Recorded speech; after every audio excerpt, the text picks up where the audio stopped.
Opening the king's diagonal instantly invites sharp, central engagement. Mirroring the central pawn establishes immediate symmetry and contest for the board's core, a classic response promising dynamic play. Immediately, white eyes the vulnerable f7 pawn, a classic attacking target, setting up rapid development towards black's uncastled king.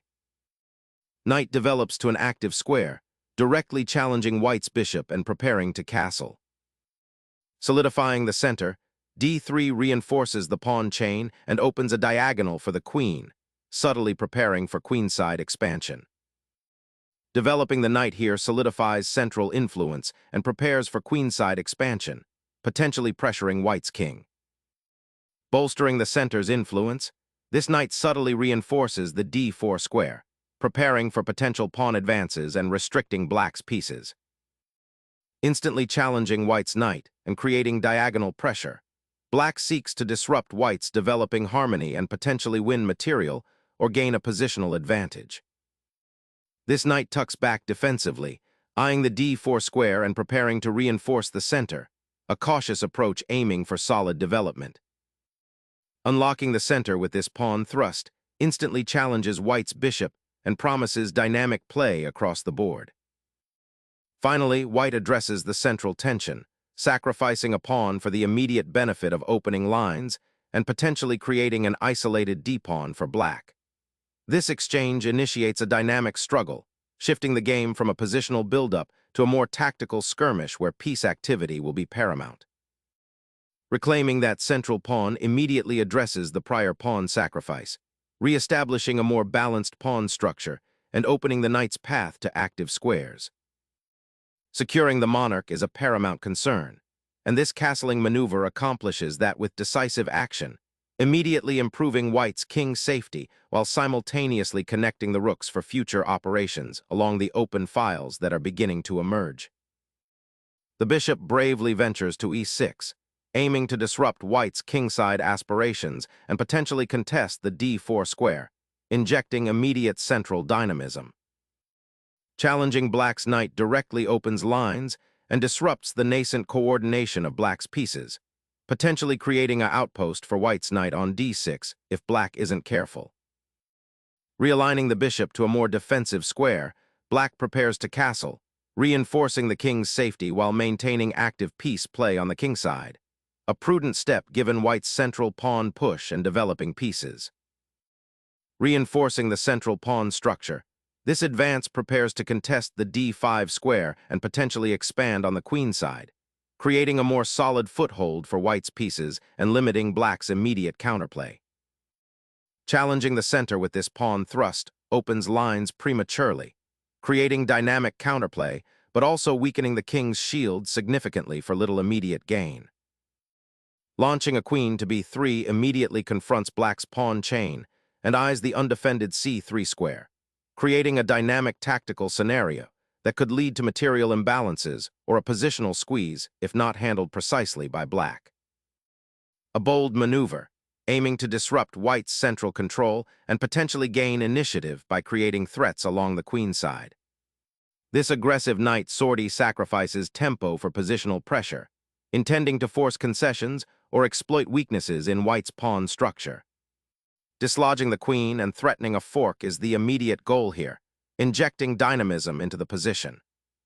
The knight seeks a more active outpost, preparing to influence the d4 square and potentially disrupt white's development. Creating chaos and forcing white to react is the spirit of this move, seeking to unravel the current tension.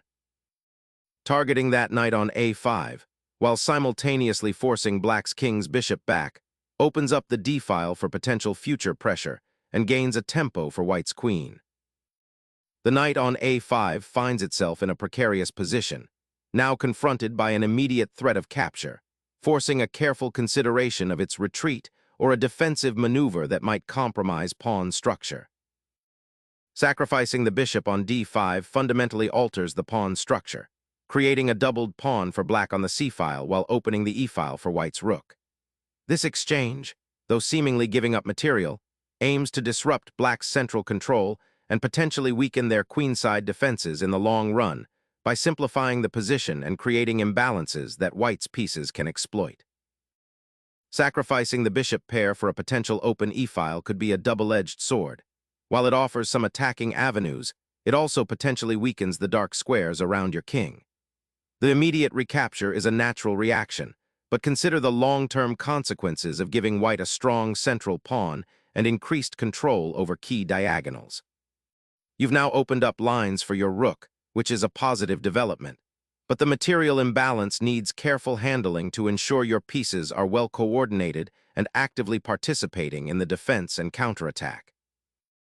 A surprising knight retreat that sacrifices tempo, aiming to reposition to a more active square, likely f5 or even g5, to pressure black's kingside and potentially create weaknesses around their king. Unleashing a bold pawn thrust, black immediately challenges white's queenside expansion and aims to disrupt the knight's perfect square, seizing initiative while potentially overextending. Shifting the queen to c2 reasserts pressure on the c-file and prepares for potential queenside expansion, aiming to capitalize on black's somewhat cramped position. Securing the monarch in its castle is a prudent decision, finally granting it a degree of safety from the looming threats and allowing the pieces to better coordinate their efforts from a more cohesive structure. Unleashing the f-pawn introduces a significant pawn break, aiming to disrupt black's queenside pawn structure and potentially open lines for white's pieces, especially the rooks. This aggressive pawn push forces black to confront immediate tension, as resisting it directly with g6 could create weaknesses around the king. White is gambling on the initiative here, seeking to exploit any potential disarray in black's defensive setup. Black embraces the opportunity to break open the center, sacrificing a pawn to dismantle white's cramped position and gain active piece play, aiming to exploit the temporary disarray in white's camp. Reclaiming the pawn opens up the g-file for potential attacking activity, but it also solidifies black's pawn chain and places white's knight in a slightly awkward outpost, vulnerable to potential pawn pushes from black's queenside. Fortifying your kingside pawn structure aims to secure the monarch's refuge, but it simultaneously creates a permanent weakness on f6, inviting enemy knights to potentially probe that square. A bold attempt to disrupt black's queenside initiative, this pawn thrust aims to pry open lines and create potential weaknesses, although it leaves the d4 square undefended and might invite further queenside expansion if black can handle the immediate pressure. A surprising retreat, sacrificing the tempo gained by the knight's excursion, instead reinforcing the queenside pawns and preparing for a potential long-term battle on the open b-file, subtly rerouting the knight towards the kingside if the opportunity arises. Opening the diagonal for the bishop to potentially target black's queenside pawn structure creates intriguing tactical possibilities. Black's bishop retreats, a strategic repositioning to solidify the center and prepare for potential pawn advances, while white's knight on g3 now faces a more defined target. This redeployment of the rook to the e-file signifies white's intent to activate an often passive piece, aiming to contest the central open file and support future pawn advances, perhaps towards d4, while simultaneously adding pressure against black's king if it remains on its current square. Black finally mobilizes the queen, aiming to connect the rooks and bolster the kingside. This maneuver also offers a subtle defensive resource against potential knight forays on f4, as the queen can now offer support to the g6 pawn. The long-awaited central pawn break from white has somewhat fizzled out, and black seeks to consolidate and prepare for counterplay. Challenging the central pawns with this pawn thrust immediately creates a pawn storm and opens up new avenues for white's pieces, aiming to shatter black's pawn structure and exploit the resulting weaknesses. Suddenly, the bishop redeems itself from its passive outpost, a bold maneuver forcing a reevaluation of piece value in the rapidly shifting center. Clearing the central tension opens the c-file, inviting immediate skirmishes and potentially creating a juicy target for your rook on the queen's side. Black immediately challenges the center and centralizes a bishop after white's pawn capture, aiming to disrupt white's pawn structure and activate a piece with tempo. Securing the monarch from the immediate bishop check is paramount, even if it temporarily relocates the king to a potentially exposed square on the king side. This pawn push fundamentally alters the board's geometry, creating an isolated d-pawn that might become a long-term weakness, but also offers a pawn to bolster the queen side and potentially gain space. It directly challenges white's central pawn structure and aims to open lines for black's pieces, particularly the rook on the d-file. Observe how this pawn's solitary existence could become a target for white's attacking forces, or, conversely, a battering ram for black's own counterplay. The immediate consequence is a shift in material balance and a new dynamic around the central squares, demanding careful recalculation of tactical possibilities and strategic plans. A bold reassertion of central pressure. The queen repositions to eye the d5 pawn and prepare for potential piece exchanges. Reasserting central presence, black repositions the rook, preparing to contest the open e-file and potentially support a future pawn push on e5, aiming to disrupt white's coordination and create active counterplay. Liberating the f-pawn opens up a crucial diagonal for the white knight, transforming it from a defensive piece to a dynamic attacking force poised to disrupt black's central control. Preserving the king's safety is paramount now, shifting focus from the active queenside play to defending against potential central threats. Reclaiming central space and activating the knight, this maneuver aims to reposition the piece to a more influential square, potentially f4 or g3, to reinforce the queenside advance or contest the d-file. Reclaiming central square control after the exchange, black's bishop repositions to its active diagonal, eyeing potential pressure on white's queenside pawns and simultaneously creating a defensive screen for the king. Reasserting pressure on the d5 pawn, this maneuver aims to disrupt black's solid defensive setup by forcing a decision. White eyes potential exchanges that could simplify the position favorably, perhaps opening lines towards black's king or gaining a pawn majority in the center. The knight's repositioning also prepares to support a potential pawn advance later, aiming to create more space and attacking opportunities. Opening the e-file for black's rook offers immediate counterplay, potentially targeting white's somewhat exposed king and creating pressure on the d3 pawn. Reclaiming the open file is paramount now, especially after the exchange of pieces. This move reasserts control over the crucial e-file, a vital corridor that black's rook recently vacated. It's a logical consolidation, aiming to improve the bishop's scope on the long diagonal and prepare for potential central advances or pressure against black's kingside. The king is somewhat exposed, so strengthening the defensive structure around it while simultaneously activating major pieces is a sound positional objective. The tension created by the pawn chain is somewhat diffused, but by securing this file, white gains initiative in the ensuing maneuvering. Reinforcing the central pawn structure and preparing to challenge the open e-file, this maneuver aims to establish better piece mobility for black's rooks. The open c-file now becomes a crucial battleground for central control and potential breakthroughs against black's somewhat passive pieces. The knight repositions itself to a more central square, aiming to support potential pawn advances on the king side or to join the defense if white commits more pieces to the queen side. Reinforcing the kingside pawn structure addresses an emerging weakness on h3, preventing potential incursions by black's rook or bishop down the g-file and securing a vital defensive outpost. Injecting a knight into the heart of white's pawn structure creates a dynamic tension and challenges the central control established by the white rook. Opening the h-file presents a dynamic shift, forcing a reevaluation of king safety, especially given the now exposed black king and the pressure building on the queen side. Reactivating the queen on the e-file opens up fresh attacking possibilities, but carefully consider if its journey might lead to isolation amidst white's developing pieces. Unleashing a knight to its most advanced outpost on c7, white aims to disrupt black's queenside and potentially trap the rook on e8, while simultaneously eyeing further progress on the queenside with the queen.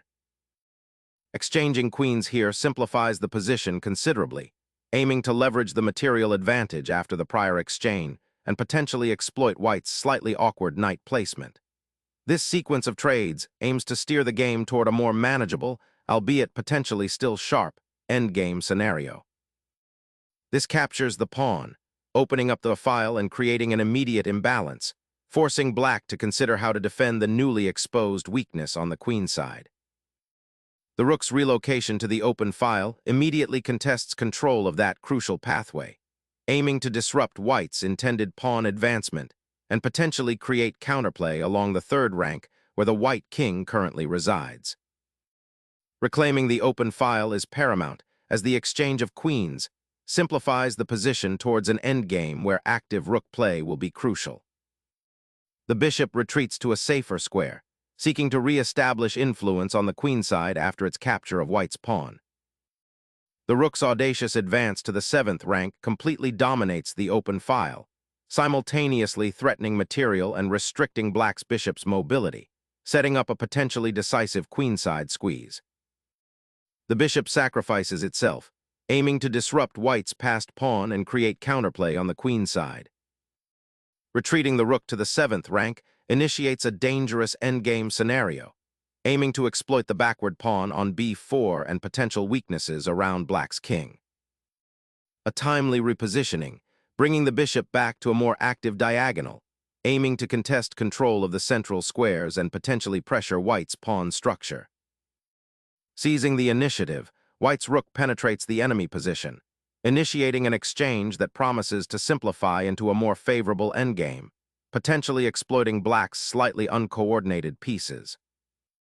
Liberating the rook from its cramped position on the c-file allows for greater activity, though the immediate threat of the white bishop on d6 complicates its deployment on the now open 7th rank.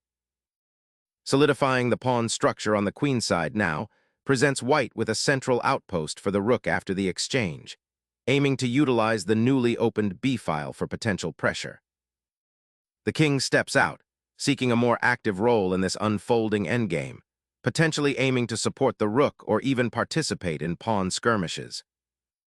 Activating the king is a prudent step, bringing it out of its potentially exposed position on the 1st rank, and preparing for the upcoming endgame where a central king can become a powerful attacking piece.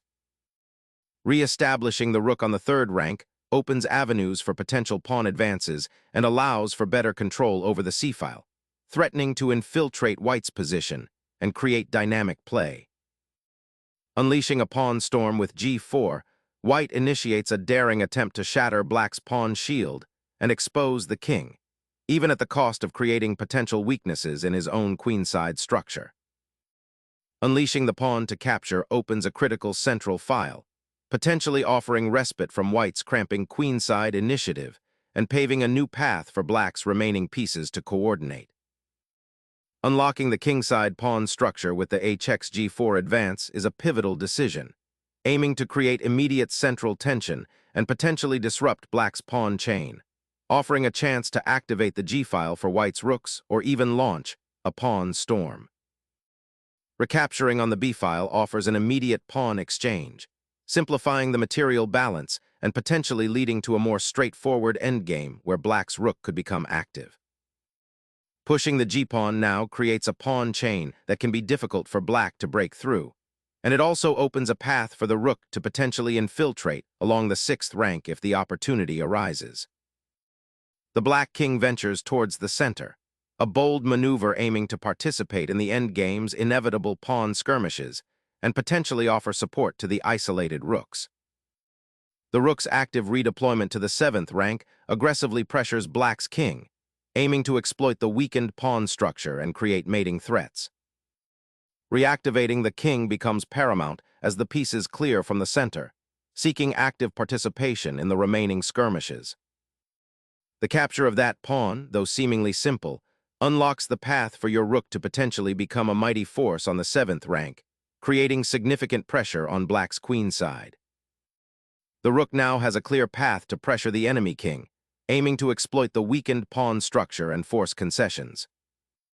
A daring push to seize control of the 7th rank, aiming to disrupt black's pawn structure and create new avenues of attack, though it risks overextension if black can regroup effectively. Black's rook now aggressively eyes the central pawns, aiming to disrupt white's connected queenside structure and potentially create new avenues for counterplay. Pivoting the rook to attack the exposed pawn on a7 capitalizes on the open file and pressure along that rank. Reactivating the king brings a much-needed active piece into the fray, aiming to exploit the potential weaknesses created by the pawn structure. Seizing control of the queenside flank with this rook advance signals a clear intention to prosecute the endgame with active pieces. Capturing that pawn, the black king boldly steps into the center of the board, embracing risk for a tangible gain in material, a choice that significantly alters the endgame's trajectory towards sharp, dynamic play. Initiating a patient repositioning of the monarch to safer territory, preparing to offer support to the d-pawn's advance, and potentially join the attack on black's isolated rook. The black king, having ventured out for an active role, now faces immediate danger, potentially becoming a target for the white rooks if it lingers too long in this exposed central position. Actively advancing the king towards the center, this bold step aims to dominate the remaining open files and support the bishop's eventual foray into enemy territory. Bringing the king closer to the action begins a desperate race for central control, potentially activating a dormant piece to defend against immediate threats or launch a counterattack. Bringing the king into the fray consolidates control over the d-file and prepares for potential pawn pushes, aiming to leverage the slightly more active king position.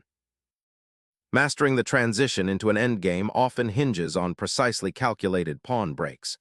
The current play by black on kd5 aims to actively engage the remaining pawns and exploit the exposed white king, aiming for a swift conclusion to the game. The rook's relocation to the first rank aims to prepare for potential challenges along the central files should the opponent's king venture further from its current safe harbor, while also freeing the pawn on b2 to advance should an opportunity arise to disrupt black's pawn structure.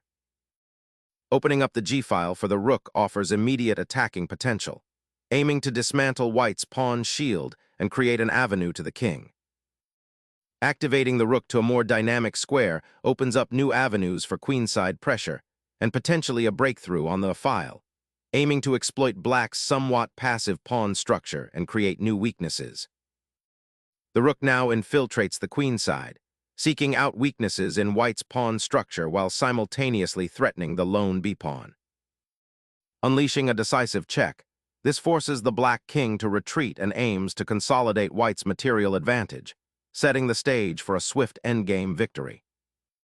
The king's central migration in this endgame is now significantly hampered by the pawn structure, a stark reminder that venturing too far from safety often leaves one exposed to opportunistic counterattacks. Pouncing on the exposed king, the rook now swings to the fifth rank, ready to shepherd its allied pawns towards the enemy monarch. Securing the passed pawn's advance is paramount now, but this placement allows white's king to become more active and potentially hunt down the b2 pawn. Securing the open file with the rook provides a crucial positional advantage, aiming to eventually force concessions on the queenside. The pawns on the queenside are starting to stir, aiming to advance and create counterplay, but the white rook is perfectly positioned to intercept any momentum. Seeking to pry the black king from its precarious cover, this aggressive maneuver forces a critical decision, aiming to dismantle the pawn's shield and expose the monarch to the oncoming rook. The king's daring dash into enemy territory, aiming to become an active participant in the pawn storm, is met with a swift counterattack on the queenside. Solidifying the king's position before launching a final assault, this maneuver aims to untangle the monarch from potential checks and establish a secure base for the remaining pieces. Unleashing the rook to the second rank creates immediate havoc, threatening to infiltrate and dismantle white's remaining pawn structure, while simultaneously defending its own vulnerable monarch from further harassment.